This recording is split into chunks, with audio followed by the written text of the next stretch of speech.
Hi friends, good afternoon. Hand లోత్ తీయడం ఎలా అనేది ఇప్పుడు నేను చూపిస్తా. మనకు హ్యాండ్ ఆమ్ రౌండ్ వచ్చేసి 9.5. ఆమ్ రౌండ్ 9.5 అంటే స్టార్టింగ్ పాయింట్ నుండి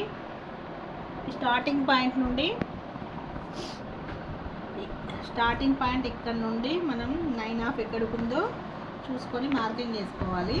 9.5 ఇక్కడ ఏంటంటే మనకి ఇక్కడ ఉబ్బెత్తు రాకుండా ఒక 1 ఇంచుకి డాట్ పెట్టుకొని ఈ డాట్ నుండి ఇక్కడికి 9.5 అంటే ఇక్కడికి మనం మార్కింగ్ చేసుకున్నాం కదా, ఇక్కడికి దీని మధ్యలో ఎంత ఉంటుందో దాన్ని మళ్ళీ మనం మార్కింగ్ చేసుకోవాలి.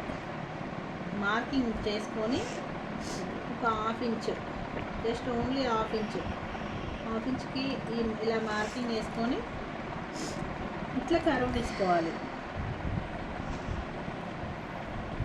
ఈ కరువు షేపు నీట్గా రావాలండి, లేదంటే చంక మొత్తం ముడతలు వచ్చే అవకాశాలు ఉంటాయి.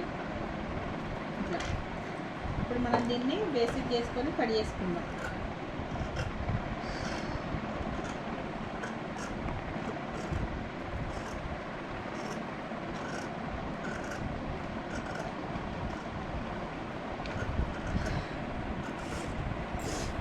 మనం కన్ఫ్యూజ్ కాకుండా మార్కింగ్స్ పెట్టుకోవాలి, మనం కట్ చేసింది ఏ వైపు అనేది. ఓకేనా? ఇంకొన్ని వీడియోల కోసం లైక్ చేయండి, కామెంట్ చేయండి, సబ్స్క్రైబ్ చేసుకోండి. Thank you.